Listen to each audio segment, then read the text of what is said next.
अभी तक हम लोगों ने वायुमंडल के बारे में बात की, और वायुमंडल के बारे में जब हम लोगों ने बात की तो हमने देखा कि वायुमंडल के अंदर कौन कौन सी जो है वो क्या होती है, गैसेस होती है। ठीक है, आज हम लोग वायुमंडल की संरचना के बारे में बात करेंगे। वायुमंडल की संरचना। ठीक है, तो ये आपका हेडिंग है, इसको आप अपने कॉपी पे जो है वो नोट कर लीजिए, और साथ साथ में अगर नोट डाउन अगर कर सकते हैं तो कर लीजिए। बाकी पीडीएफ जो है वो आपको अवेलेबल हो जाएंगे। तो वायुमंडल की संरचना, लेकिन पीडीएफ में वो सारी चीज़ें नहीं होंगी जो हम ऐसे बात करेंगे। क्यों? क्योंकि किसी भी पीडीएफ की एक सीमा होती है ना, 2 पन्ना, 4 पन्ना, 10 पन्ना, है ना। लेकिन समझाने के क्रम में बहुत सारी ऐसी बातें हम कर देते हैं जो पीडीएफ में हम नहीं लिख सकते हैं। वायुमंडल की संरचना इंग्लिश में जो लिखेंगे वो लिखेंगे स्ट्रक्चर ऑफ एटमॉस्फेयर।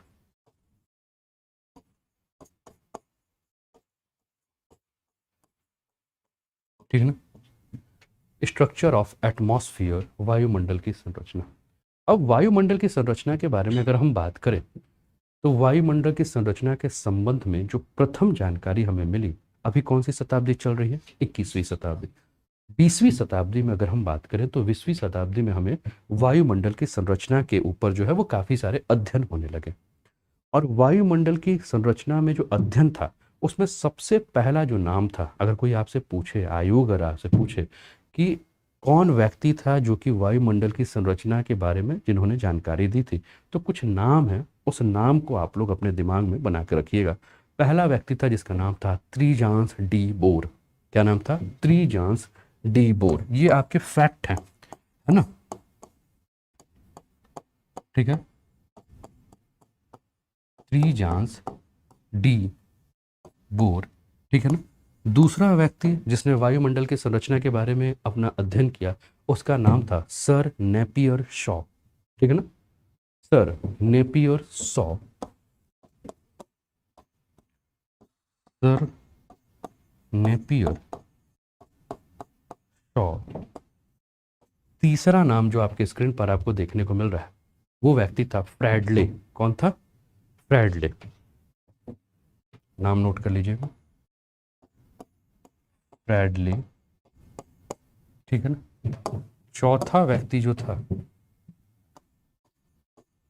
ठीक है ना, फ्रैडले। फ्रैडले के बाद अगर हम चौथा नाम लें तो कैनेली।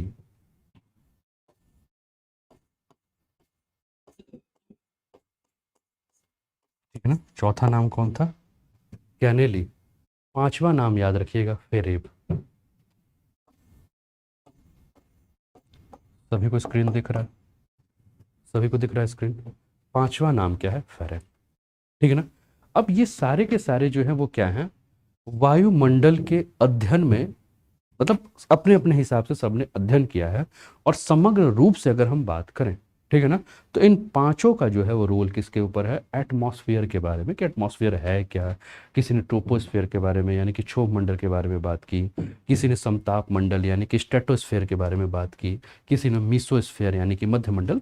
तो कुल मिलाकर पांचों जो हैं ये, इनका पूरा का पूरा रोल आपको देखने को मिलता है। ठीक है।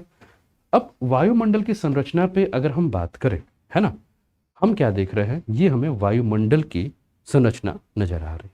और वायुमंडल की जब हम संरचना देख रहे हैं तो सबसे अंदर जो हमें देखने को मिल रहा है वो मिल रहा है कौन सा मंडल? क्षोभ मंडल हमें सबसे अंदर जो है वो देखने को मिल रहा है। ठीक है ना। क्षोभ मंडल के बाद आपको दूसरा जो मंडल देखने को मिल रहा है वो है आपका समताप मंडल। समताप मंडल के बाद तीसरा जो मंडल दिख रहा है वो है आपका मध्य मंडल। चौथा, ठीक है ना। अब एक थोड़ा सा ध्यान रखिएगा, अब यहाँ इसने गलती क्या कर दी है, यहाँ ओजोन मंडल जो लिखा हुआ है ना, ओजोन की परत कर दीजिए इसको। ठीक है ना। कल मुझसे किसी ने पूछा था कि मंडल और परत से, ठीक है ना, मंडल और परत में डिफरेंस क्या है। ठीक है ना। तो देखिए, मंडल का मतलब क्या है, जोन का मतलब क्या है, एक विस्तृत क्षेत्र होता है। ठीक है ना। और परत मतलब एक पतली, जैसे कि जस्ट एग्जांपल हम ले लें, जैसे मान लीजिए आपका गांव होगा, जैसे मान लीजिए आपका गांव का नाम है रामपुर, और उस गांव में एक मोहल्ला होगा, है ना, जैसे मिसर टोला, चौबे टोला, पाड़े टोला। ठीक है ना। तो इसका मतलब ये नहीं है कि आप किसी को जाके ये कहें कि रामपुर की जगह पे आप पाड़े टोला या चौबे टोला या मिसर टोला बोले, वो कि एक छोटा सा मोहल्ला है ना, जैसे मोहल्ला होता है। लेकिन विस्तृत रूप पे अगर हम बात करें तो गांव का नाम क्या हो गया? रामपुर। है ना। तो वैसे ही समताप मंडल जो है वो क्या है, एक मंडल है, एक जोन है, और उसी का एक भाग हमें क्या देखने को मिल रहा है, ओजोन की परतें देखने को मिलती हैं। यानी कि कहने का मतलब ये है कि ओजोन परत को ही आप समताप मंडल नहीं कह सकते हैं, समताप मंडल का एक हिस्सा है क्या, ओजोन की परतें। ठीक है ना। इसके बाद आप क्या देख रहे हैं, ओजोन के बाद आप देख रहे हैं मध्य मंडल। ठीक है ना। और मध्य मंडल के बाहर आपको जो देखने को मिल रहा है, ये क्या देखने को मिल रहा है, ताप मंडल या थर्मोस्फेयर। और मैंने कहा कि इसी को आयन मंडल या आयनोस्फेयर कहते हैं। तो पृथ्वी की धरातल से जब हम ऊपर की तरफ जा रहे हैं तो हमें अलग अलग मंडल देखने को मिल रहा है। यानी कि कुल मिलाकर अगर मुझे एक दूसरी भाषा में या दूसरे शब्दों में इस बात को कहना होगा तो मैं क्या कह सकता हूं, मैं ये कह सकता हूं कि पृथ्वी के धरातल से अगर हम ऊंचाई की तरफ जा रहे हैं या ऊर्ध्वाधर रूप से जा रहे हैं या वर्टिकली हम जा रहे हैं तो हमें क्या देखने को मिल रहा है, वायुमंडल की अलग अलग परतें देखने को मिल रही है। सही है मेरी बात। पृथ्वी के धरातल से ऊपर। अब 2 दिन की बातों में मैंने जो बात कही उसमें ने एक बात कही थी कि पृथ्वी के धरातल से जैसे जैसे हम ऊपर की तरफ जा रहे हैं हमें क्या नजर आएगा, तापमान में अंतर देखने को मिलेगा, है ना।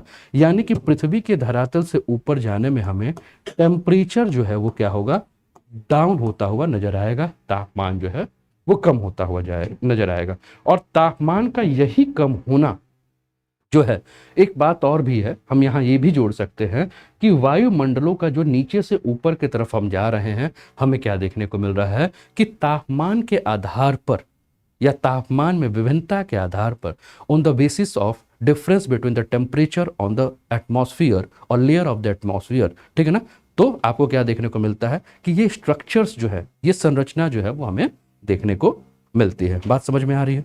इंग्लिश मीडियम जो भी है यहाँ है या उस रूम में जो भी है वो मुझे एक बार बता दीजिए, ठीक है ना। बातें समझ में आ रही है ना, क्लियर है, ठीक है। अब हम जब बात कर रहे हैं तो सबसे पहले हम क्या बात कर रहे हैं, हम सबसे पहले ट्रोपोस्फियर के बारे में हम बात कर रहे हैं। क्या बात कर रहे हैं, ट्रोपोस्फियर के बारे में बात कर रहे हैं। ट्रोपोस्फियर जिसको कि हम क्या कहते हैं, क्षोभ मंडल कहते हैं, जिसको कि हम क्या कहते हैं, विक्षोभ मंडल कहते हैं। और क्षोभ मंडल और विक्षोभ मंडल जो आपको नाम देखने को मिल रहा है, ये नाम दिया किसने है, तो ये नाम दिया उन्होंने ही है जिसके बारे में आपने कॉपी में त्रिजांस डी बोर जो लिखा है आपने, वो नाम जो है क्षोभ मंडल का देने वाला व्यक्ति जो है वही है। अब देखिए आपके एग्जाम के लिए कैसा इंपॉर्टेंट है, अगर मैं केवल आपको ऐसे ही बता देता कि त्रिजांस डी बोर ने क्षोभ मंडल का नाम दिया है तो आप रटने रटते, है ना। और जरूरी नहीं है कि त्रिजांस डी बोर ही नाम आता, हो सकता है आपके दिमाग में जो है वो फैराडे घुसने लगता, कंफ्यूज हो जाते। तो ये सारी की सारी कहानी, ठीक है ना। देखिए कोई भी परीक्षा जो है, जब तक आप कॉन्सेप्ट को नहीं समझेंगे, है ना, तब तक आपका परीक्षा निकलना मुश्किल है ना। मैं बार बार इस कॉन्फिडेंस के साथ क्यों कहता हूं कि आप 99% क्वेश्चंस फंसेंगे, क्योंकि मैं आपको उसके इर्द गिर्द की सारी घटनाएं बताते चलता हूं, ठीक है ना। और एग्जामिनर जो होता है भाई, कोई ऐसा तो है नहीं कि एग्जामिनर पढ़ा लिखा नहीं है, वो उसके आसपास की कोई भी चीज से प्रश्न बना के आपको डाल देगा, है ना। वो चीजें आपको ना लूसेंट में मिलेगी, वो चीजें ना आपको किसी अन्य बुक में मिलेंगी, है ना। अब नहीं मिलेंगी तो आप कहेंगे सिलेबस से क्या हो गया है, बाहर हो गया। सिलेबस से बाहर कहीं नहीं है ये, ठीक है। क्योंकि आपने नहीं पढ़ा है, क्योंकि आपको अभी तक जिन्होंने पढ़ाया उसके बारे में जानकारी नहीं दी है, तो आपको लग रहा है कि सिलेबस से बाहर हो गया, लेकिन सिलेबस से बाहर का नहीं है, ये सिलेबस के अंदर का ही है ना। भाई जब हम क्षोभ मंडल के बारे में बात कर रहे हैं तो हमें यह भी तो जानना होगा ना कि क्षोभ मंडल का नाम किसने दिया, क्यों क्षोभ मंडल ही नाम दिया, अच्छा किसने दिया। जैसे आपका नाम राम होगा, श्याम होगा, लल्लू होगा, कल्लू होगा, जो भी नाम होगा, है ना, तो किसी ने तो दिया होगा ना, ठीक है ना। जैसे मान लीजिए किसी का नाम जो है राम खिलावन है, तो आपके मित्र क्या नाम दे देते हैं, अरे खिलौना, ठीक है। तो आप बार बार उसको गरियाते हो कि नाम मेरा राम खिलावन है, लेकिन खिलौना नाम लगा दिया है। तो ये जो खिलौना है वो किसी ने तो दिया होगा ना। तो आपके मित्र मंडली पूछेगी अच्छा किसने नाम दिया, तो बोलोगे ये जो है वो उसने नाम दिया। तो चलो हम लोग मिलके उसका भी कुछ नाम दे देते हैं। तो मित्र मंडली में आप देखते हो कि नॉमनक्लेचर होता है, नामांकन करने की पद्धति होती है ना। एक व्यक्ति जब नाम देगा तो दूसरा उसका दूसरा नाम देगा। जैसे मान लो किसी को लंगड़ा, किसी को टंगड़ा, किसी को कलुआ, किसी को मल्लुआ, है ना, है ना। अलग अलग जो है वो नाम देने का प्रवृत्ति होता है, तो किसी ने तो दिया होगा ना। अच्छा नाम माता पिता देते हैं, हम तो गांव में देखते हैं किसी को सरला भी कहते हैं, है ना। सरल ओरल, ठीक है, देखने में बड़ा सुंदर है लेकिन पता नहीं क्यों सरल कहा जाता है। तो पता चलता है कि उनके घर में कोई बड़ा कुछ ऐसा है कि तबीयत तबीयत खराब होने लगता था, तो एक होता है ना, ऐसे ही मिथ मिथ होता है ना, तो कुछ भी नाम दे दिया जाता है। तो ट्रोपोस्फेयर का नाम किसने दिया था? त्रिजांश डी बोर ने जो है इस सर्वप्रथम ट्रोपोस्फेयर का नाम दिया। अब ट्रोपोस्फेयर के बारे में अगर हम बात करें तो हमारा जो वायुमंडल है, इस वायुमंडल की सबसे निचली परत जो है वो कौन सी है? ट्रोपोस्फेयर है। यानी कि हम ये कह सकते हैं कि वायुमंडल की सबसे the bottom layer of the atmosphere is known as troposphere, है ना। वायुमंडल की जो सबसे निचली परत है उसी को हम क्षोभ मंडल कहते हैं। अब ये जो क्षोभ मंडल है, इस क्षोभ मंडल का वायुमंडल के कुल की अगर हम बात करें तो कितना इसका भाग है? तो कहा यह जाता है कि टोटल हमें जो ये वायुमंडल देखने को मिल रहा है, इस टोटल वायुमंडल की अगर हम बात करें तो इसमें जो हमें ट्रोपोस्फेयर ये देखने को मिल रहा है, इसका हिस्सा मात्र 15% का होता है। ठीक है ना, ठीक है ना, क्या है इसका हिस्सा? ठीक है ना, the percentage of troposphere is only 15% of total atmosphere. यानी कि कुल वायुमंडल का मात्र 15% हिस्सा जो है वो कहाँ देखने को मिलता है? क्षोभ मंडल में जो है वो देखने को मिलता है। एकदम इजी वे में सब कुछ हो रहा है, कहानी की तरह हो रहा है। डेटा भी मैं बता रहा हूं तो कहानी की तरह बता रहा हूं, है ना। तो इससे क्या है, इससे विषय जो है वो आपका क्या बन जाएगा? बोरिंग नहीं होगा, है ना, नींद नहीं आएगी, है ना। और नींद अगर आ रही है तो रात भर फोन पर किसी से मत बतियाइए, है ना, बहुत खराब आदत है ना। और मैं कभी कभी देखता हूँ टूटे दिल वाले बहुत ज़्यादा यहाँ आ जाते हैं, है ना। तो टूटे दिल वाले बाहर फेविकॉल खरीदिए और चिपका लीजिए। और तब भी आपका अगर दिल नहीं जुड़ रहा है तो बाबूजी से कहिए कि रोज सवेरे उठते ही जो है वो 2 चप्पल आपके सर पे रोज मारा करें। धीरे धीरे धीरे धीरे आप में अंदर सुधार आ जाएगी, है ना। क्यों? क्योंकि जो ऊपर से जब दबाव लगेगा तो आपका जो इतना टूटा हुआ होगा वो सब जुड़ने लगेगा। और फिर भी अगर नहीं हो रहा है तो पिताजी से कहिए कि वो रोज सुंदर सुंदर जो है वो आपके कानों में जो है वो मंत्र का उच्चारण करने लगे, है ना। तो मंत्रों का जब उच्चारण अच्छा अच्छा होगा तो सब कुछ ठीक हो जाएगा, है ना। बड़े टूटे दिल वाले आते हैं यहाँ, है ना। ठीक है, चलिए, हाँ ठीक है, 15%, ठीक है ना। अब हम एक बात कह रहे हैं, अब इसके बारे में अगर हम बात कर रहे हैं तो इस ट्रोपोस्फेयर के बारे में बात कर रहे हैं, तो पृथ्वी के धरातल से अगर हम बात करें, ठीक है ना, तो पृथ्वी के धरातल से जो क्षोभ मंडल की जो सीमा है, अच्छा पृथ्वी कैसी है अगर मैं बात कहूं तो ये पृथ्वी का स्ट्रक्चर कैसा है? गोल है? कितने लोग कहेंगे कि ये गोल है? चपटी हाँ, ओवल शेप है ना। तो ये हमें देखने को मिल रहा है। अब ये पृथ्वी का अगर हम बात कर रहे हैं, ये पृथ्वी का अगर हम पूरा अगर हम बात कर रहे हैं, ठीक है ना, तो इसका मतलब है कि इसके चारों तरफ ये क्षोभ मंडल आपको देखने को मिल रहा होगा। अब ये क्षोभ मंडल जो है, ये विषुवत रेखा जो है, इस विषुवत रेखा के पास अगर हम बात करें तो क्षोभ मंडल की ऊंचाई जो है वो अधिक मिलती है। लेकिन जैसे जैसे हम विषुवत रेखा से ध्रुवों की तरफ आने लगते हैं तो क्षोभ मंडल की ऊंचाई जो है वो कम होने लगती है। बात समझ में आ रही है?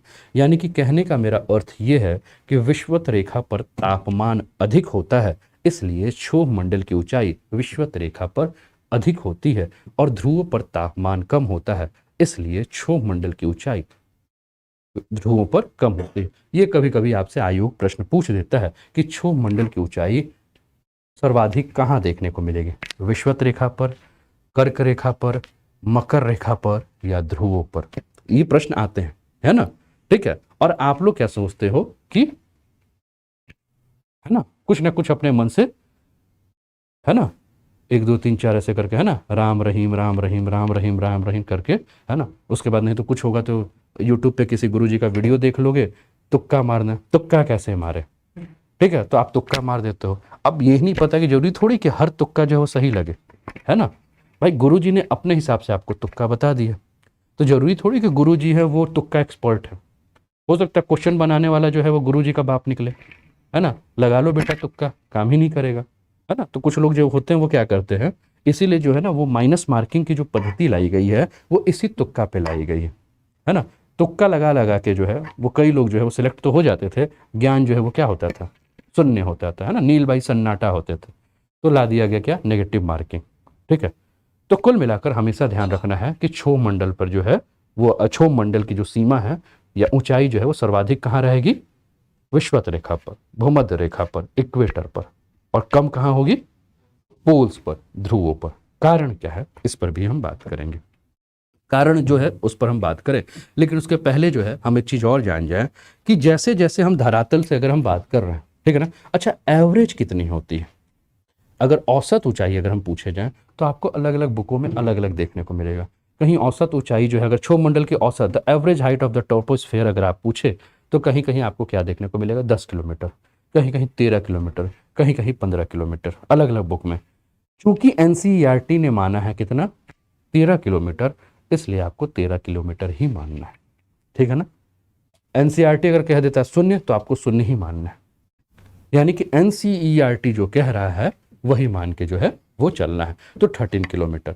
लेकिन अगर हम आपसे अगर ये पूछे कि अच्छा इस पे विषुवत रेखा पर होती कितनी है, तो विषुवत रेखा पर इसकी ऊंचाई जो है वो 18 किलोमीटर तक पहुंच जाती है, और वही ध्रुवों पर इसकी ऊंचाई जो है वो 8 से 10 किलोमीटर तक होती है, ठीक है। तो ये बातें हैं, है ना। तो हम क्या बात कर रहे हैं? हम ये बात कर रहे हैं कि जिस प्रकार से ऋतुओं का भी परिवर्तन अगर होता है, या मौसम में जो परिवर्तन होता है, वो क्या करता है? क्षोभ मंडल के सीमा में परिवर्तन करता है। फिर दिमाग में आपके प्रश्न आएगा, ऋतुओं में परिवर्तन का अर्थ हम क्या देख रहे हैं? इस समय हमारे यहाँ मौसम कैसा है? हल्का हल्का गर्म है। लेकिन महीने भर पहले हमारे यहाँ का मौसम कैसा था? ठंडा था, यानी कि क्षोभ मंडल का सीमा नीचे होगा। लेकिन अब जैसे जैसे सूर्य उत्तरायण होते हुए आ रहा है, जैसे जैसे सूर्य कर्क रेखा पे लंबवत होगा, क्षोभ मंडल की सीमा बढ़ जाएगी। बात समझ में आ रहा है? ठीक है ना। अब थोड़ा सा समझना है, दिमाग में तो प्रश्न होगा ना कि ऐसा क्यों होता है। अच्छा, ये समझना है कि ऐसा क्यों होता है कि बस हो गया यहाँ सीमा होता है उतने से मतलब है? क्यों अगर समझना है तो क्यों पे हम आएंगे, नहीं समझना है तो हम आगे बढ़ जाएंगे, ठीक है ना। कितने लोग चाहते हैं कि क्यों बताएं कि क्यों होता है? देख के मतलब एक दूसरे को देखकर चाहिए, हाथ उठाया तो हम भी हाथ उठाए।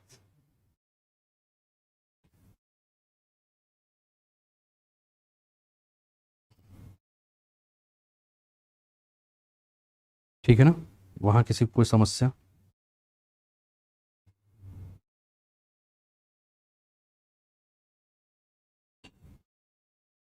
कोई समस्या तो नहीं? तो कितने लोग को जानना है ये सारा चीज़ें? एक बार हाथ वहाँ भी उठा दीजिए, क्लास नंबर 2 पे।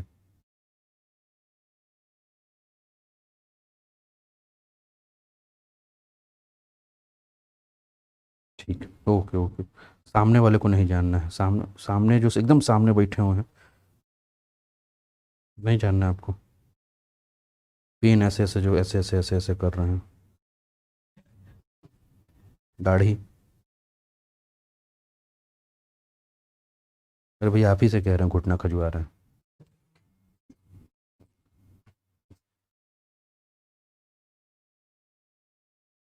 ठीक है, चलिए हम बात करते हैं।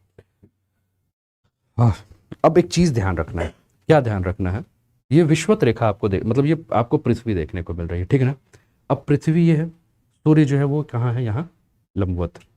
या सूर्य की अगर हम बात करें तो हम जानते हैं कि सूर्य ताप हमें जो है वो विषुवत रेखा पर साल में हमेशा सबसे अधिक देखने को मिलता है, ठीक है ना, सर्वाधिक, ठीक है, विषुवत रेखा पर। ठीक है, लेकिन इसके अलावा अगर हम बात करें तो हमें कहाँ देखने को मिलेगा? तो ट्रॉपिक ऑफ कैंसर से लेकर ट्रॉपिक ऑफ कैप्रिकॉर्न के बीच में, यानी कि कर्क रेखा से लेकर मकर रेखा के बीच में, ठीक है ना। अच्छा, कितने लोगों को पता है कि कर्क रेखा कहाँ होता है, मकर रेखा कहाँ होता है? सबको पता है। कुछ स्टूडेंट ऐसे होंगे कि उनको ये भी नहीं पता होगा, है ना। तो भैया एक बार बता देते हैं। मान लो जी ये आपकी पृथ्वी है, ठीक है। ये क्या हो गई? 0 डिग्री विषुवत रेखा। क्या कहा जाता है इंग्लिश में? इक्वेटर, यानी कि विषुवत रेखा, ठीक है ना। इससे ऊपर आप जा रहे हैं 23.5 डिग्री नॉर्थ, क्या हो गया आपका? कर्क रेखा। इंग्लिश में क्या कहते हैं? Tropic of cancer.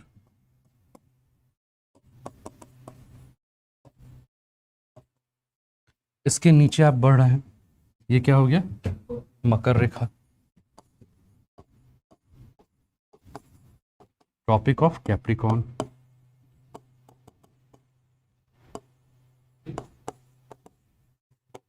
ठीक है, ये क्या हो गया? 90 डिग्री नॉर्थ, यानी कि उत्तरी ध्रुव। ये हो गया आपका 90 डिग्री साउथ, यानी कि दक्षिणी ध्रुव, साउथ पोल्स। ठीक है। अब समझिएगा, सूर्य की किरणें जो हैं सबसे अधिक अगर कहीं पड़ती है तो कहाँ पड़ती है? इस एरिया में आपको देखने को मिलेगी। किस एरिया में? इस एरिया में। और इस एरिया में क्यों देखने को मिलेगी? क्योंकि सूर्य जो है इसी के बीच में जो है वो साल भर जो है फ्लक्चुएट करता रहता है, ऑसिलेट करता रहता है, जो भी समझो, है ना। इसके बीच में जो है उसका मूवमेंट जो है वो हमें देखने को मिलता है ना। इसी के बीच में मूवमेंट जो है वो देखने को मिलता है। ठीक है। अब जब सूर्य की किरणें पड़ेंगी, ठीक है ना, तो सूर्य की किरणों में क्या देखने को मिलता है? ताप देखने को मिलता है। अब जब सूर्य की किरणें पड़ेंगी तो वहाँ की वायु जहाँ पड़ रही है वहाँ की वायु क्या होंगी? गर्म होंगी। और गर्म वायु का नेचर क्या होता है? आप लोगों ने बचपन में ही पढ़ा होगा कि गर्म वायु जो है वो क्या होती है? हल्की होती है और हल्की होकर ऊपर की तरफ उठने लगती है। ठीक है। क्यों हल्की होकर ऊपर की तरफ उठने लगती है? क्योंकि उसके जो मॉलिक्यूल्स होंगे वो क्या होते हैं? फैलने लगते हैं। ठीक है ना। यानी कि उसका जो घनत्व है वो क्या होने लगता है? कम होने लगता है। ठीक है ना। डेंसिटी जो है वो कम होने लगती है। ठीक है ना। डेंसिटी समझता है, घनत्व समझ में आता है। जैसे कि आपने फिजिक्स में पढ़ा होगा सॉलिड लिक्विड गैस, है ना।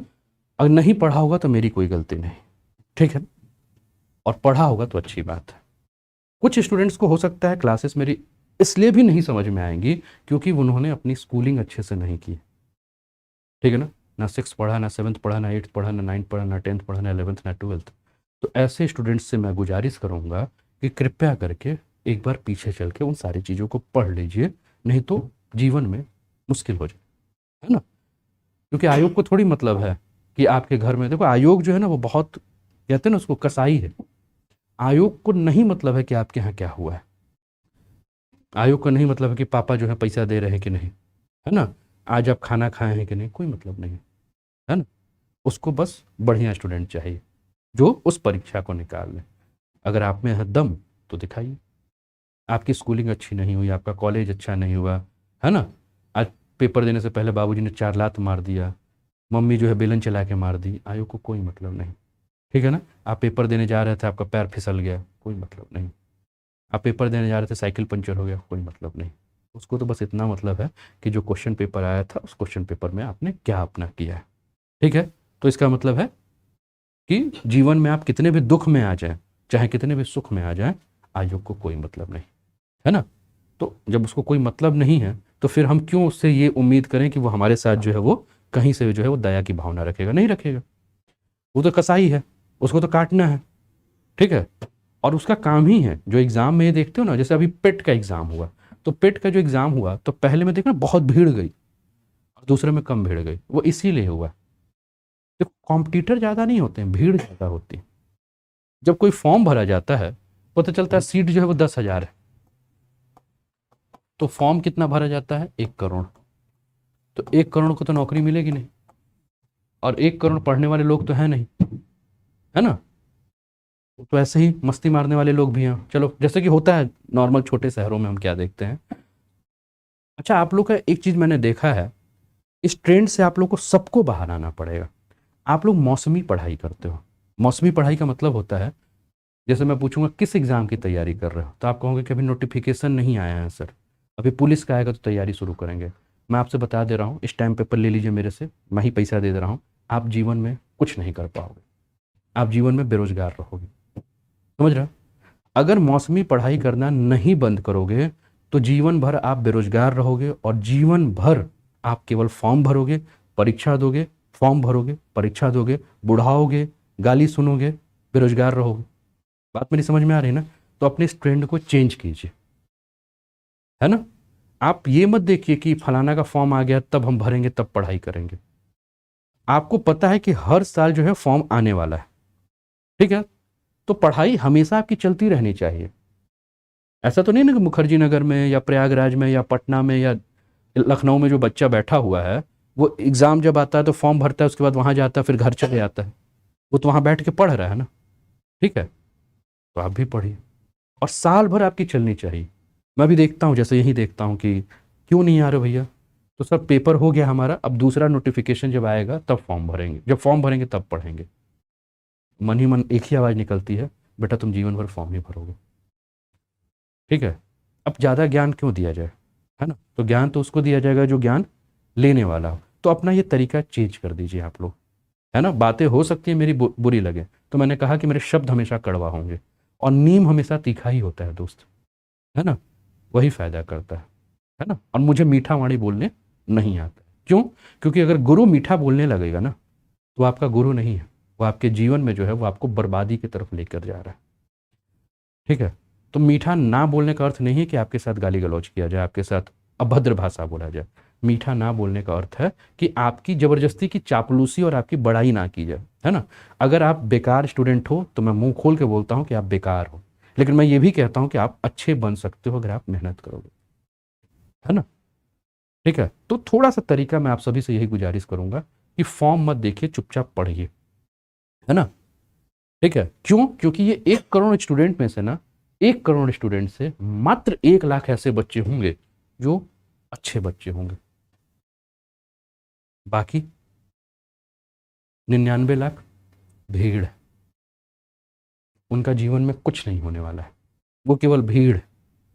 वो केवल फॉर्म भरते हैं, पेपर देते हैं, आयोग के खाते में पैसा भरते हैं, आयोग को राजा बनाते हैं, है ना। तो अगर इस प्रकार की अगर आप पढ़ाई कर रहे हैं तो आप पढ़ाई बंद कर दीजिए।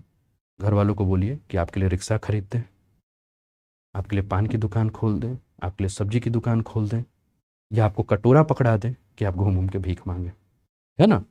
या चोरी चमारी वाला काम करना में एक्सपर्ट हो तो वो कीजिए। लेकिन अगर आप पढ़ना चाहते हैं तो कृपया करके साल भर लगे रहिए, है ना, दबा के पढ़िए। बात समझ में आ रही है ना। और मुझे पता है कुछ लोग को बुरा लग रहा है, तो लगे बुरा, क्योंकि मैं बुरा लगने के लिए ही बोल रहा हूँ। जब बातें बुरी लगती हैं, जब बातें दिल तक असर करती हैं, तभी आपका स्वाभिमान जगता है ना। और आप क्या कहेंगे कि गुरुजी ने हमको ये बोला है, अब गुरुजी को दिखा देंगे, और मैं चाहता हूँ कि आप मुझे दिखा दो, है ना। यही तो मैं चाहता हूँ।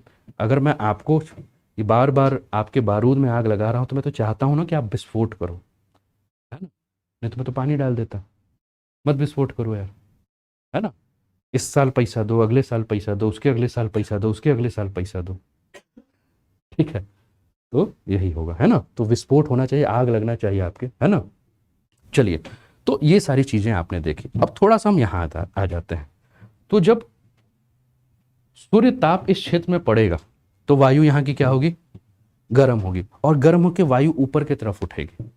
तो ये जो वायु का गर्म होकर ऊपर की तरफ उठना है, इसको क्या कहा जाता है? संवहनीय धारा कहा जाता है। पढ़ा है आपने? कन्वेक्शनल करंट्स कहा जाता है, संवहन के रूप में।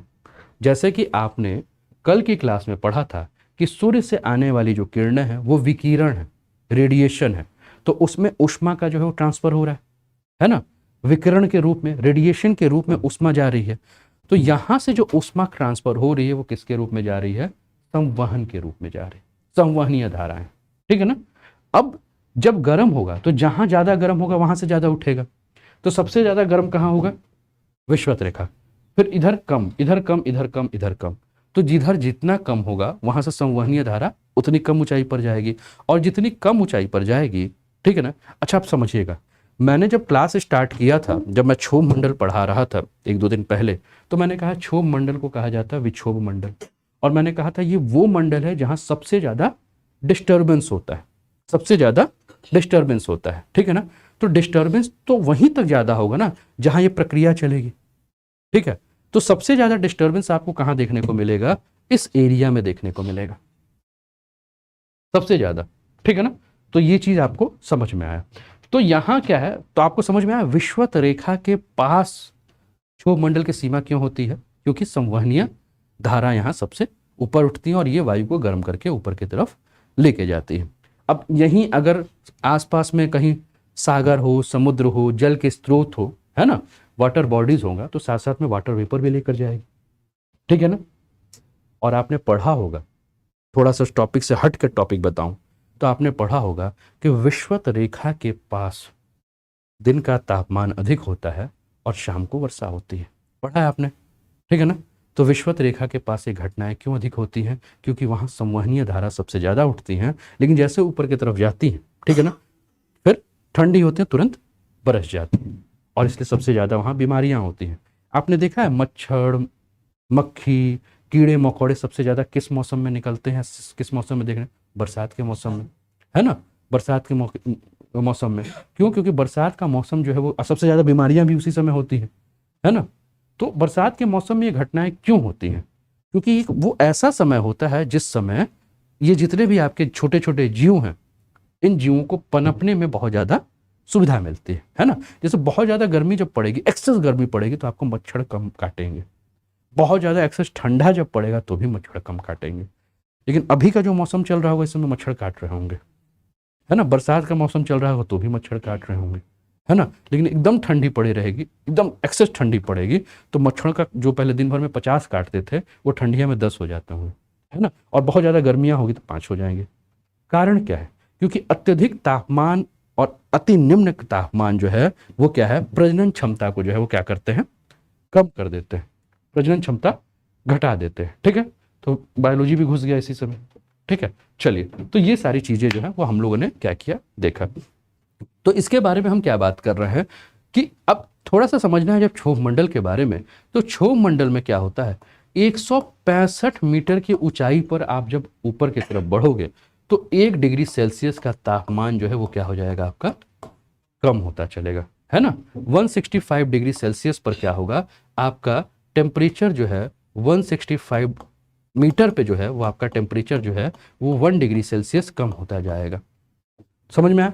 तो ऊंचाई बढ़ने के साथ साथ तापमान जो है वो कम होने लगेगा। और जो जलवाष्प आपके ऊपर गए हैं उन जलवाष्पों से क्या होगा, जो लेटेंट हीट होगा, जो गुप्त ऊष्मा होगा, वो क्या होगी, बाहर की तरफ निकलेगी, उत्सर्जित होगी। और धीरे धीरे जलवाष्प किस में चेंज हो जाएगा, जल के कणों में जो है वो चेंज हो जाएगा। ठीक है, ये बात समझ में आ गया। ठीक है, तो ये जो पूरी की पूरी प्रक्रिया हमने देखा, ये प्रक्रिया कैसे देखने को मिल रही है, तो ये हमें प्रक्रिया जो है वो तापांतर देखने को मिल रहा है। लेकिन ये तापांतर कैसा देखने को मिल रहा है, लंबवत देखने को मिल रहा है। तापांतर मतलब समझते हैं, ताप में अंतर, है ना। तो ये जो ताप में अंतर हमें देखने को मिल रहा है, जैसे कि मान लीजिए 165, मान लीजिए कि जमीन पर जो है वो टेम्परेचर अगर हम मान लीजिए 30 डिग्री सेल्सियस है, ठीक है ना, जमीन पर 165 गए तो कितना हो जाएगा, 29 डिग्री सेल्सियस। ठीक है, फिर 165 और ऊपर गया तो कितना हो गया, 28। तो ये जो तापांतर हो रहा है, जो तापमान में अंतर हो रहा है, वो कैसा हो रहा है, वर्टिकल हो रहा है ना, यानी कि ऊर्ध्वाधर हो रहा है। ठीक है ना। और क्षैतिज को क्या कहते हैं, हॉरिजॉन्टल कहते हैं। ठीक है ना। तो हम ये क्या कर रहे हैं, अब ये जो पूरा का पूरा जो हमें देखने को मिल रहा है तापमान में अंतर, चाहे वो गर्म तापमान हो, चाहे आपका ठंडा हो या शीतल हो, तो ये पूरी प्रक्रिया जो है वो किसके तरह हो रही है, तो एक तो हमने कहा संवहन, दूसरा जो है वो है विकिरण, और तीसरा जो प्रक्रिया होता है उसको कहते हैं संचलन की प्रक्रिया, कन्वेक्शन, रेडिएशन और कंडक्शन।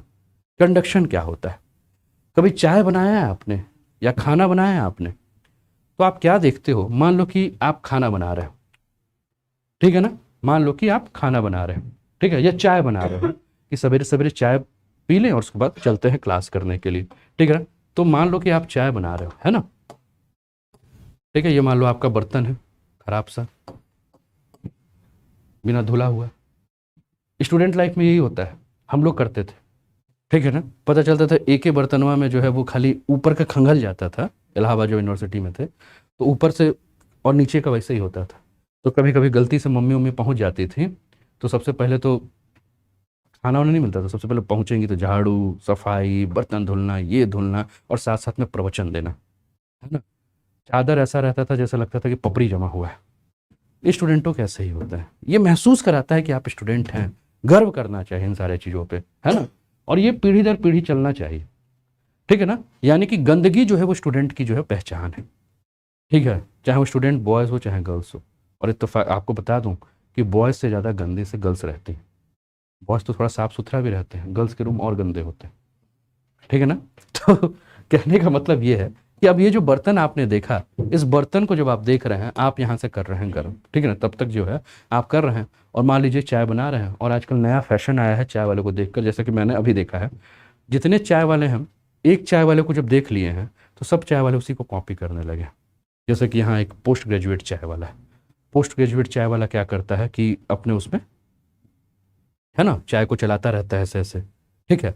तो मैंने देखा अब जितने चाय वाले हैं, ठीक है, वो सब अब यही सीख लिए हैं कि चाय को चलाने से जो है वो क्या होता है, चाय अच्छा बन जाता है। अरे बेवकूफ़, चीनी, चाय पत्ती, अदरक, मसाला और आँच काम करता है, ठीक है, खाली इसे से हिलाने से नहीं चाय अच्छा हो जाता, तो सब इसको कॉपी करने लगते हैं। तो आप भी जो है इसको कॉपी करने लगे हैं, है ना, मान लीजिए आप भी कॉपी करने लगे, तब तक आपके बाबूजी का फ़ोन आ गया, आप फ़ोन पे बतियाते बतियाते बाहर निकल गए, है ना, और 10 मिनट के बाद आप आ रहे हैं और फिर वही चीज़, चाय चलाने की प्रयास, और जैसे ही आपने इसको टच किया, क्या होगा, आपका हाथ जल जाएगा। क्यों जलेगा, आपने तो हीट इसको दिया ना, बर्तन को, आपने तो चम्मच को हीट दिया नहीं था, लेकिन चम्मच क्यों गर्म हुआ,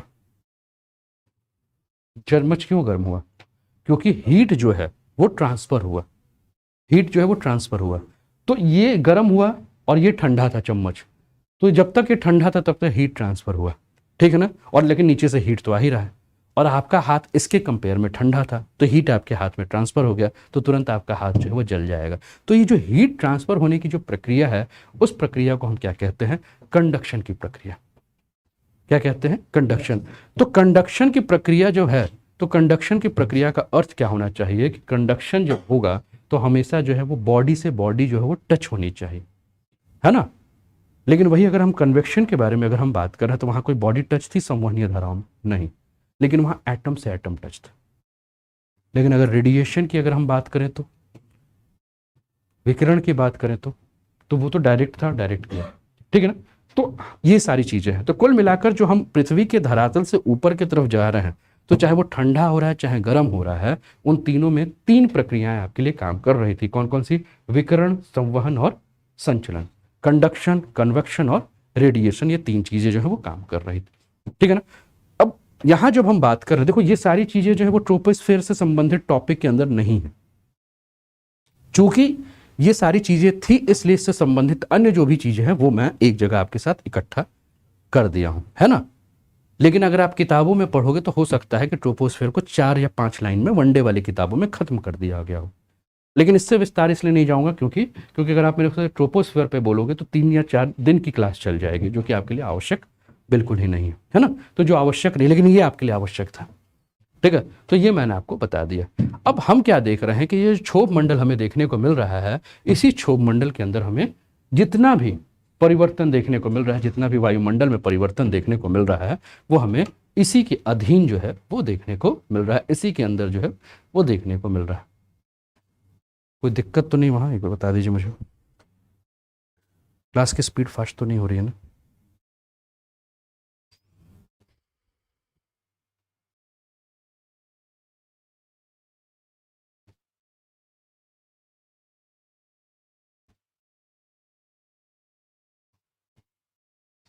सही है।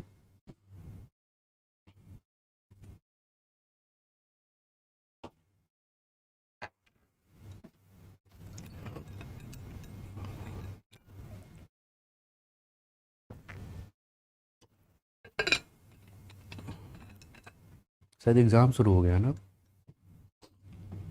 इसलिए स्टूडेंट कम हुए।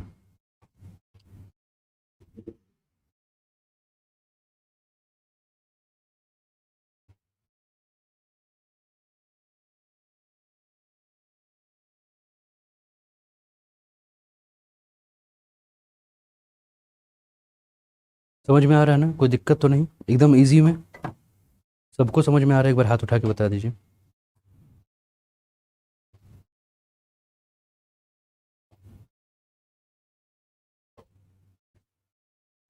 पीयूष,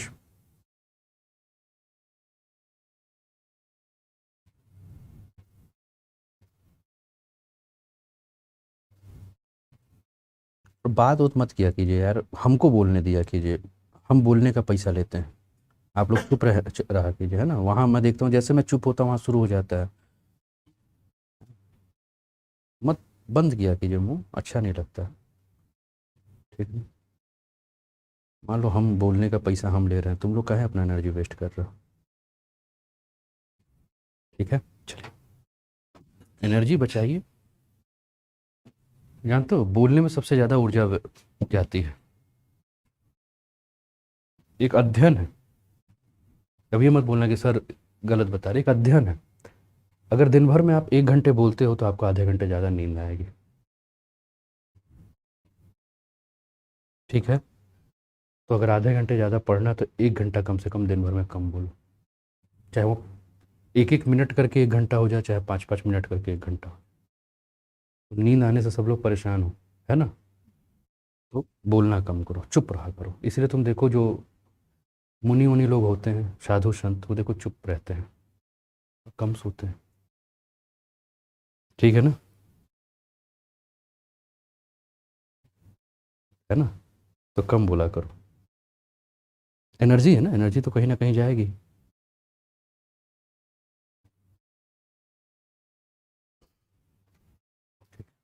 अब रिसर्च मत करना इस पे, ये कहीं मिलेगा नहीं ये रिपोर्ट। अब ये मत कहना कि सर लग रहा है मुंह बंद कराने के झूठ मूठ का एक तो वैसे ही बात बोली। एनर्जी एनर्जी वेस्ट होगी तो कहीं ना कहीं तो बॉडी सुस्त होगी ना। चलो, तो ये सारी की सारी जो चीज़ें हैं इस पे हम लोग जो है वो बात कर रहे थे। अब इस मंडल के बारे में अगर हम और भी बात करें तो ये मंडल जो है, इसमें हम क्या देखते हैं कि इसकी एक विशेषता होती है, ठीक है ना, कि जैसे जैसे हम पृथ्वी के धरातल से ऊपर की तरफ चलने लगते हैं तो जो वायु का वेग है वो बढ़ता जाता है, ठीक है ना। क्यों बढ़ता जाता है? तो पृथ्वी के धरातल के पास दो चीज काम करती है। अगर हम वायु के बारे में बात करें, एयर के बारे में हम बात करें, तो एयर के बारे में हमने क्या कहा था, वायु के बारे में क्या कहा था कि गैसों का मिश्रण है, डस्ट पार्टिकल है और जल वाष्प है, यही कहा था। तो जब गैस अगर है तो हम केमिस्ट्री में, आप लोग को केमिस्ट्री के मास्टर साहब पढ़ाए होंगे कि गैसें जो है वो भारी भी होती हैं और हल्की भी होती हैं। तो जो भारी गैसें होंगी वो कहाँ होंगी, पृथ्वी के धरातल के आसपास होंगी, और हल्की गैसें ऊपर होंगी। तो जो भारी होगा, है ना, उसका मूवमेंट कम होगा। जैसे आप देखो दो दोस्त होंगे, एक का वजन 100 किलो और एक का वजन जो है 40 किलो। 100 किलो वाला जब होगा, वो जहाँ बैठ जाता होगा, कहता है यार बैठे रहने तो अब मत उठाओ हमको। और 40 किलो वाला क्या करता होगा, खुरबुर खुरबुर खुरबुर इधर से उधर, उसको शांति ही नहीं मिलता है ना। होता है ना, पतले लोग जो होते हैं, है ना, सिकिया पहलवान लोग, वो देखो बहुत ज़्यादा। और जो मोटे होते हैं, ठीक है, उनको एक ही चीज़ आता है, थम थल थल थल चलने वाला, ठीक है। तो भारी जो गैसेस होती है वो क्या होती है, पृथ्वी के धरातल के पास होती है। अच्छा, ग्रेविटेशनल फोर्स भी उस पर ज़्यादा लगता है।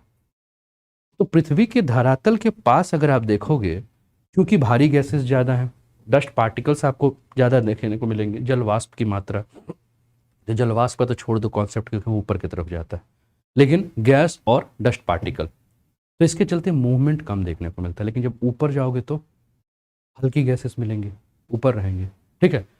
और हल्का रहेगा तो ग्रेविटेशनल फोर्स भी उतना काम नहीं करेगा, क्योंकि पृथ्वी अपने अक्ष पर क्या कर रही है, घूर्ण कर रही है, ठीक है ना। अब यहाँ से थोड़ा सा अलग टॉपिक एक और जोड़ दे रहे हैं यहाँ साथ में। अब ये जैसे पृथ्वी है ना, तो पृथ्वी अच्छा ऐसे घूमती है या ऐसे घूमती है,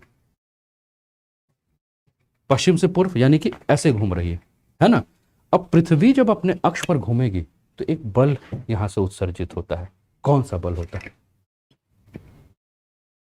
कौन सा बल होता है, फिजिक्स, हाँ, सेंट्रीपिटल फोर्स या सेंट्रीफ्यूगल फोर्स, केंद्र अपसारी बल या केंद्र अभिसारी बल,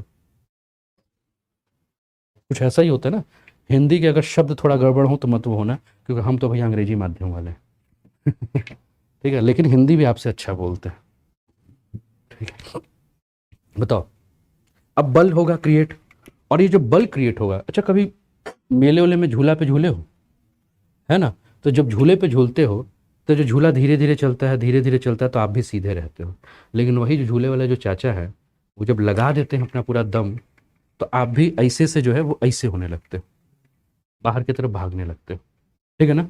तो ये जो बाहर की तरफ भागने लगते हो, सेम हम क्या देखते हैं कि पृथ्वी भी जब अपने अक्ष पर घूमती है तो क्या होता है कि बल लगता है, और जब बल लगता है तो क्या होगा कि जितनी चीज होंगी उसको ऊपर की तरफ जो है बाहर की तरफ धक्का देंगे, ठीक है ना। तो जब बाहर की तरफ धक्का देंगी तो जो भारी चीजें होंगी उस पर तो कम असर पड़ेगा, लेकिन जो हल्की होंगी, ठीक है ना, तो हल्की होंगी तो उस पर प्रभाव पड़ेगा। तो पृथ्वी के धरातल से जैसे जैसे आप ऊंचाई की तरफ बढ़ोगे तो आपको क्या देखने को मिलेगा, एक तो यही देखने को मिलेगा। दूसरा, आपने एक जेट स्ट्रीम का नाम सुना होगा, जेट धाराएं, सुना है कभी नाम? जेट स्ट्रीम पर कभी हम अलग से टॉपिक ले लेंगे, लेकिन जेट धाराओं के बारे में आपने सुना होगा, ठीक है ना, जो कि आपके क्षोभ मंडल की ऊपरी सीमा में पश्चिम से पूरब की तरफ मूव करती, जिसके बारे में सर्वप्रथम जानकारी कब मिली थी, जब 1942 में यूएसए ने नागासाकी और हिरोशिमा में परमाणु बम गिराए थे। 1945 में, 42 ने 1945 में, है ना। हिरोशिमा और नागासाकी में। और जब कभी मैप को अगर बड़े ध्यान से देखोगे तो आप क्या देख रहे हो कि आपको अमेरिका यहाँ नजर आ रहा है, और अमेरिका के पश्चिम में आपको प्रशांत महासागर नजर आ रहा है। मैपिंग जब कराएंगे तो और अच्छा लगेगा। और जापान आपको यहाँ नजर आ रहा है, ठीक है ना। तो जब अमेरिका के लड़ाकू विमान जब जापान आ रहे थे, ठीक है ना, तो जो जेट स्ट्रीम थे, जो जेट प्लेन थे, उनको आने में बड़ा दिक्कत महसूस हो रहा था। तो उन्होंने सोचा कि कोई ना कोई एक पवन तो जो है वो जो सामने से हमारा रास्ता रोक रही है। ऐसा उनको लगा कि कुछ रोक रहा है, क्योंकि उनका पहला अनुभव था जापान जाने का। लेकिन जब बम गिरा के वापस आ रहे थे तो उनको बड़ा कम मेहनत करना पड़ा। तो जब यहाँ आए वहाँ के पायलट्स, तो उन्होंने जब बात किया आपस में कि देखिए गाड़ी चला के गए थे, जाने में यार 1 घंटा लगा, लेकिन आने में तो 20 मिनट में आ गए। तो इसका मतलब कि आने में पीछे से कोई बल था जो कि धक्का दे रहा। तो इसके ऊपर जब अध्ययन किया गया तो पाया गया कि पृथ्वी के धरातल के मतलब वायुमंडल में ट्रोपोस्फेयर के ऊपरी सिरे पे एक आपको क्या देखने को मिलता है, वायु की एक लहरें चलती हैं और बहुत चौड़ी परत के साथ चलती हैं, जिसको कि जेट स्ट्रीम के नाम से जाना जाता है, जिसकी दिशा पश्चिम से पूरब की तरफ होती है, ठीक है ना। पश्चिम से पूरब की तरफ चलने वाली जो जेट स्ट्रीम है। जब आगे भारत की जलवायु पढ़ोगे तो आप जानोगे कि जेट स्ट्रीम का भारत की जलवायु के ऊपर क्या रोल है, लेकिन वो आगे की बात है। तो ये आपको देखने को मिला ट्रोपोस्फेयर। चले आगे बढ़ते हैं। तो ये सबसे पहले आपने देखा ट्रोपोस्फेयर, और ये ट्रोपोस्फेयर की जो सबसे ऊपरी सीमा है, जिसको कि क्या कहा जाता है, ट्रोपोपॉज, यानी कि क्षोभ सीमा, जहां जाकर अब ये सारा मूवमेंट जो है वो बंद हो जाता है। अब इसी क्षोभ सीमा के जस्ट ऊपर जाओगे तो आपको ओजोन लेयर मिलेगा, यानी कि ओजोन की जो है वो परतें मिलेंगी, ठीक है ना। ओजोन लेयर मिलेगा, ओजोन की जो है वो क्या मिलेंगी, परतें मिलेंगी, ठीक है ना। ओजोन की जो है वो क्या मिलेंगी, परतें मिलेंगी, ठीक है। तो ये ओजोन लेयर के बारे में हमने बात किया है, ओजोन लेयर के बारे में हम लोग पहले देख चुके हैं। आगे बढ़ते हैं। अब देखो, ये ट्रोपोस्फेयर दिखा, ये ट्रोपोपॉज दिखा, ये स्ट्रेटोस्फेयर दिखा। तो ये आप देख रहे हैं 0 से 10 किलोमीटर, 10 से 15 किलोमीटर का बीच का, क्योंकि इसी का एरिया है। और उसके बाद आप 20 किलोमीटर से ऊपर आप अब ये क्षोभ सीमा और ये आपका ओजोन लेयर का क्षेत्र, इसके ऊपर आपको स्ट्रेटोस्फेयर देखने को मिलेगा, ठीक है ना। लेकिन जब हम बात किसकी कर रहे हैं, हम बात कर रहे हैं ट्रोपोपॉज की, जिसको कि हमने क्या कहा, क्षोभ सीमा। तो क्षोभ सीमा जो है वो आपका क्षोभ मंडल और समताप मंडल के बीच का जो क्षेत्र है, और ये मात्र 1.5 किलोमीटर जो है वो क्या है, आपका एक पतली पट्टी हमें देखने को मिलता है। एक संक्रमण क्षेत्र है ना। संक्रमण क्षेत्र मतलब जैसे कि मान लो कि आपने एक खेत में गेहूं बोया है और दूसरे खेत में आपने सरसों बोया है, तो क्या होगा, कभी कभी सरसों के कुछ डंठल जो है गेहूं में आ जाएंगे और गेहूं के कुछ डंठल सरसों के खेतों में आ जाएंगे, होता है ना ऐसा, उधर का इधर का उधर। तो वो जो बीच की जो सीमा है, जिसको आप डराण कहते हो, मेढ़ कहते हो, है ना, बाउंड्री कहते हो, ठीक है। तो वैसे ही एक बाउंड्री है ये, जहां लक्षण अगर हम बात करें तो ट्रोपोस्फेयर के भी नजर आएंगे और स्ट्रेटोस्फेयर के भी हमें देखने को मिलेंगे। तो क्षोभ सीमा इसको कहा जाता है, ठीक है ना। अब इस क्षोभ सीमा के बारे में बात करें तो क्षोभ सीमा में हम क्या देखते हैं कि यहाँ तापमान जो है वो धीरे धीरे ऊंचाई के साथ जो है गिरने लगता है। अब इसी क्षोभ सीमा की ऊंचाई विषुवत रेखा पर कितनी होती है, 17 से 18 किलोमीटर की होती है, जिसको कि हम क्षोभ मंडल की सबसे ऊपर की ऊंचाई कहते हैं। और यहाँ का तापमान कितना होता है, तो -80 डिग्री सेल्सियस के आसपास तापमान होता है। वायुयान, कभी हवाई जहाज पे बैठे हो, उधर से कोई जो हवाई जहाज पे बैठा हो, जब आप हवाई जहाज पे बैठोगे, है ना, मेरा तो अनुभव है ठीक ठाक 30-40 बार का। तो हवाई जहाज पे जब बैठोगे, है ना, तो जैसे ही आप टेक ऑफ करके ऊपर जाओगे 33,000 फीट, 36,000, 35,000 फीट की ऊंचाई पर, तो पायलट अनाउंस करेगा कि इस समय हम 35,000 के फीट पे हैं और इस समय तापमान -35 डिग्री सेल्सियस है बाहर का, या -40 डिग्री सेल्सियस है बाहर का। बाहर का मतलब आप जिस प्लेन में हो उसके जस्ट बाहर का है, ठीक है ना। और कहेगा कि हम इस समय इस शहर के ऊपर से हैं जहाँ की तापमान वहाँ का, जैसे कि मान लो कि नॉर्मली मेरा मूवमेंट ज़्यादा से ज़्यादा पटना से दिल्ली, बनारस से दिल्ली, या दिल्ली से आपका जहाँ पढ़ाने जाते थे, जैसे भोपाल चले जाए, जयपुर चले गए, नागपुर चले गए, छत्तीसगढ़ में कहीं गए, रांची गए, तो बताएगा कि अभी आप इस शहर के ऊपर से हैं, वहाँ का तापमान नीचे का जो है वो यहाँ है और हम इस ऊंचाई पे हैं। तो कुल कहने का मतलब है कि यहाँ जब ट्रोपोपॉज के पास आप पहुँचोगे तो -80 डिग्री सेल्सियस के आसपास का तापमान आपको देखने को मिलेगा, ठीक है ना। लेकिन यही ट्रोपोपॉज जब ध्रुवों पर आप देखोगे तो ध्रुवों पर कितना होता है, 8 से 10 किलोमीटर, और उस समय ध्रुवों का जो आपका जो तापमान देखने को मिलेगा वो -45 डिग्री सेल्सियस के आसपास देखने को मिलेगा। ध्रुवों पे तापमान तो और कम होना चाहिए, लेकिन तापमान जो है, चूंकि ऊंचाई के साथ तापमान में जो है वो परिवर्तन होने लगता है, इसलिए ये परिवर्तन हमें देखने को मिलता है। क्लियर है? ये सारी चीज़ें नोट्स पे आपको मिलेंगी, है ना। कुछ अतिरिक्त चीज़ें जो मैं बोल दे रहा हूँ वो आप नोट डाउन करते रहिएगा, है ना, अतिरिक्त आपको पीडीएफ में मिल जाए। तो हम क्या देख रहे हैं? ट्रोपोस्फियर, ट्रोपोपॉज, और इसमें आप देख रहे होगे ये आपको हवाई जहाज नजर आ रहा होगा, है ना। तो ट्रोपोपॉज की जो सीमा होती है, अच्छा एक चीज़ आप और भी ध्यान रखिएगा, जो आपके डोमेस्टिक फ्लाइट्स होते हैं, जैसे घरेलू होते हैं ना, दिल्ली से मुंबई जाना या लोकल, उसमें तो वो हमेशा ट्रोपोस्फियर में ही, ट्रोपोपॉज तक ही मूवमेंट करते हैं। लेकिन जैसे मान लो कि किसी प्लेन को जो है वो न्यूयॉर्क जाना है, ठीक है ना, तो वो क्या करेगा, उसके लिए जो बहुत क्या होते हैं, बहुत ही स्किल्ड जो है वो पायलट चाहिए। सभी पायलट, जरूरी नहीं कि जो दिल्ली से लखनऊ जो उड़ा रहा है उसको कह दिया जाए कि कल तुम एक काम करो, कल तुम न्यूयॉर्क लेके चले जाओ, तो चले जाएगा? नहीं ले जा पाएगा, ठीक है ना। तो ड्राइवर जैसे एक टेम्पू चलाने वाला होता है और एक बस चलाने वाला होता है ना। अब तुम टेम्पू वाले को बस पकड़ा दोगे तो क्या होगा? जैसे नॉर्मली हम क्या देखते हैं आजकल, ट्रैक्टर चलाने वाले को तुम पकड़ा दो, ये स्विफ्ट, तो ट्रैक्टर के एक्सीलेटर की तरफ एक ही बार चाँपता है उसको, है ना।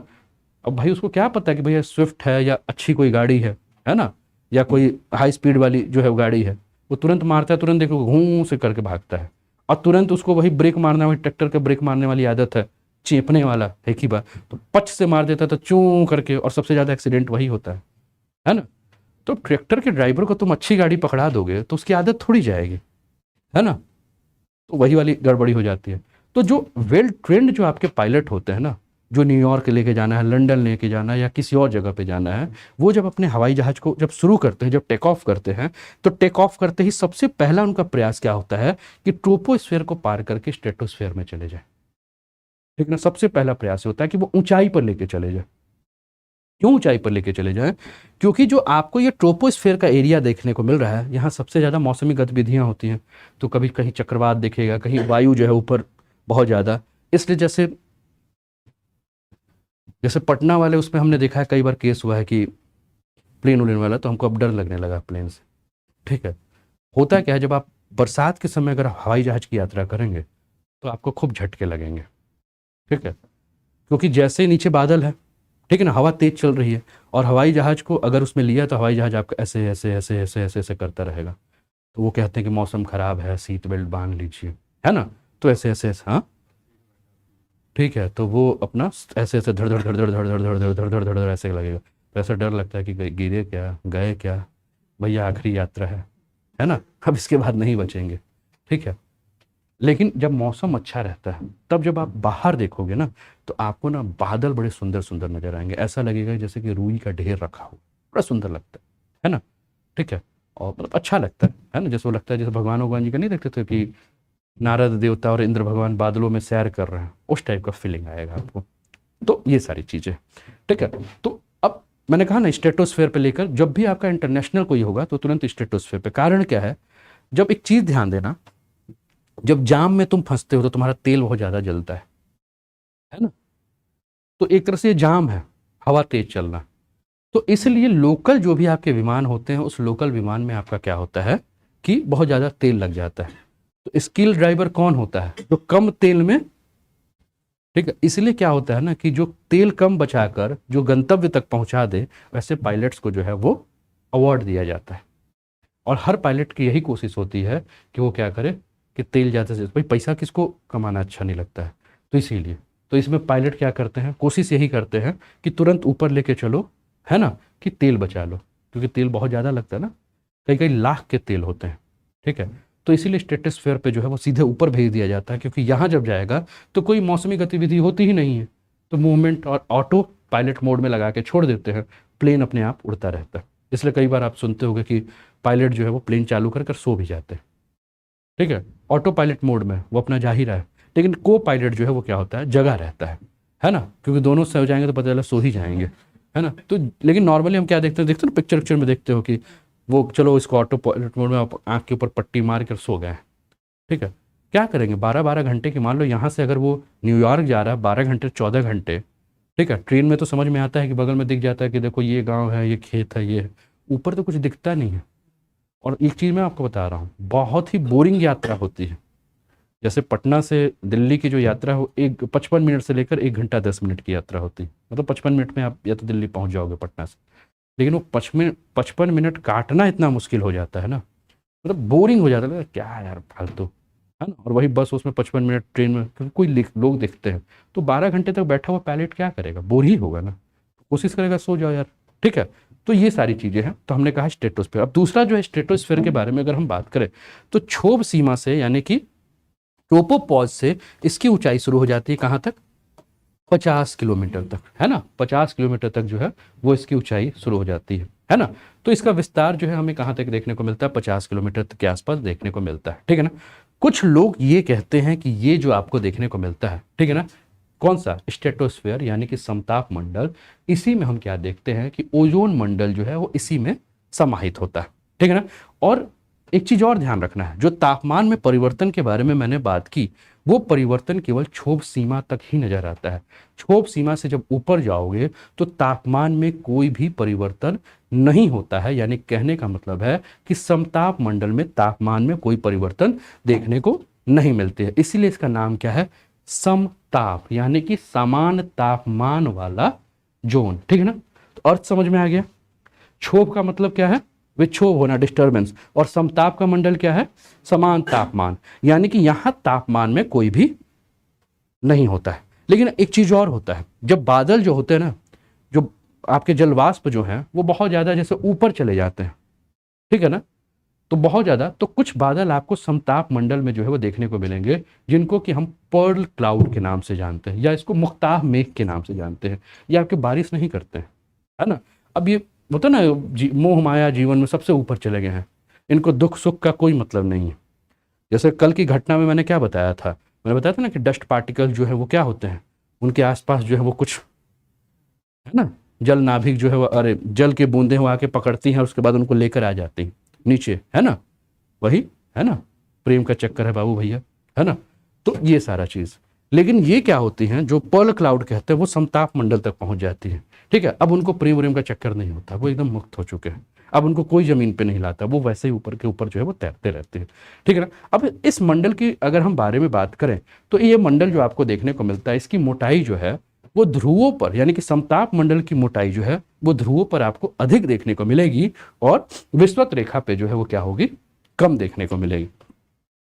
शीत ऋतु में अगर हम समताप मंडल के बारे में बात करें, ठीक है ना, तो शीत ऋतु में समताप मंडल जो है ये 50 से 60 डिग्री के आसपास का जो क्षेत्र, 50 से 60 मतलब कहाँ, 50 से 60 मतलब मध्य अक्षांश के आसपास का जो क्षेत्र, मध्य अक्षांश समझ रहे हो ना, ये आपका जो यूएसए वाला एरिया, और ये वाला आपका एरिया मतलब चाइना के जस्ट ऊपर वाला एरिया, और रशिया का जो क्षेत्र देखने को मिल रहा है, या अमेरिका, नॉर्थ अमेरिका में आप कहाँ देखोगे, यूएसए का जो क्षेत्र देखने को मिल रहा है, ये क्या है, आपका मध्य अक्षांश का क्षेत्र आपको देखने को मिल रहा है। तो 50-60 डिग्री अक्षांशों के पे बात करें तो यहाँ आपका जो समताप मंडल होता है, यहाँ सबसे गर्म वाला क्षेत्र आपको समताप मंडल का देखने को मिलता है। ठीक है ना। और मैंने कहा कि यहाँ किसी भी प्रकार की मौसमी घटनाएं नहीं होती हैं, इसलिए कोई भी वायुयान चलाने वाला जो चालक है वो कोशिश ये करता है कि इंटरनेशनल प्लेन को जो है वो यहाँ लेकर जाए। फिर आपके दिमाग में प्रश्न होगा कि सर नाम किसने रखा था, तो 1992 में समताप मंडल का नाम भी उसी व्यक्ति ने रखा था जिसने क्षोभ मंडल का नाम रखा था। नाम था त्रिजांश डी बोर। ठीक है ना। तो त्रिजांश डी बोर ने जो है उसने क्या किया था, समताप मंडल का जो है वो नाम रखा था। ठीक है, आज यहीं रहने देते हैं, है ना, लंबा खींच जाएगा, अभी बहुत टॉपिक है। ठीक है, तो ये रहा आज का सेशन, है ना। बहुत आराम से उठिएगा। और अगर आप कर रहे हैं उत्तर प्रदेश पीसीएस की तैयारी, तो 20% ऑफ जो है, जो 15 तारीख था उसको बढ़ाकर जो है वो 21 तारीख से तक कर दिया गया है। 16 तारीख से 21 तारीख के बीच में अगर आप अनअकैडमी के किसी भी कोर्स का सब्सक्रिप्शन लेते हैं तो आपके फी में जो है वो 20% जो है वो ऑफ मिलेगा। एक साल का फी जो है वो 10,299 है, वो आपका घट के 8,239 हो जाएगा। इसके अलावा इकोनॉमिक्स और जियो का क्रैश कोर्स चल रहा है। इसके अलावा यूपी पीएससी प्री का जीएस क्रैश कोर्स चल रहा है, इसका भी आप लाभ उठा। कोड आपको याद है, रिन्यू अगर कर रहे हैं तो नए मोबाइल नंबर और नए ईमेल आईडी का ही प्रयोग कीजिए। इसके अलावा अगर आप बिहार पीएससी की तैयारी कर रहे हैं तो आपके लिए भी दोस्तों, अगर आप 69th और 17th फाउंडेशन बैच ज्वाइन करते हैं जिसका 8 महीने का है, 7,999 फीस है, लेकिन अनूप 10 कोड को यूज करने पर जो है वो आपको मात्र 3,000 जो है वो 199 में जो है ये एडमिशन मिल जाएगा। इसके अलावा 68th मेंस का जीएस पेपर 1 के लिए 1,999 और 68th मेंस जीएस पेपर 2 के लिए 2,399 में भी आपके लिए सुविधा उपलब्ध है, तो इसका आप लाभ उठाइए। इसके अलावा अगर आप एमपीपीएससी की तैयारी कर रहे हैं तो इसके लिए भी आपके लिए बहुत ही शानदार योजना आपको देखने को मिल रहा है। यहाँ भी आप 20% और 3 मंथ का एक्सटेंशन पा सकते हैं। कोड क्या यूज करना है दोस्तों, याद ही है आपको, कोड यूज करना है अनूप 10 और इस कोड के माध्यम से आपको आपके फी में जो है वो ऑफ मिल जाएगा। इसके अलावा और भी बात करें दोस्तों तो आप देख सकते हैं ये और भी आपका एमपीपीएबी व्यापम का जो है इसका भी आप सब्सक्रिप्शन ले सकते हैं, बहुत सारी जानकारी है आपके लिए, ठीक है। तो इन सभी का जो है वो आप लाभ ले सकते हैं। कैसा लगा सेशन जरूर बताएं, अपने मित्रों के साथ क्लासेस के लिंक को जो है वो शेयर करें। मिलते हैं फिर अगले सेशन में, तब तक अपना ध्यान रखिए, स्वस्थ रहिए, मस्त रहिए, तंदुरुस्त रहिए, हंसते खेलते मुस्कुराते जीवन का आनंद लीजिए। चैनल पर पहली बार चैनल को सब्सक्राइब करके बेल आइकन दबा दीजिए, अपने मित्रों के साथ क्लासेस के लिंक को जो है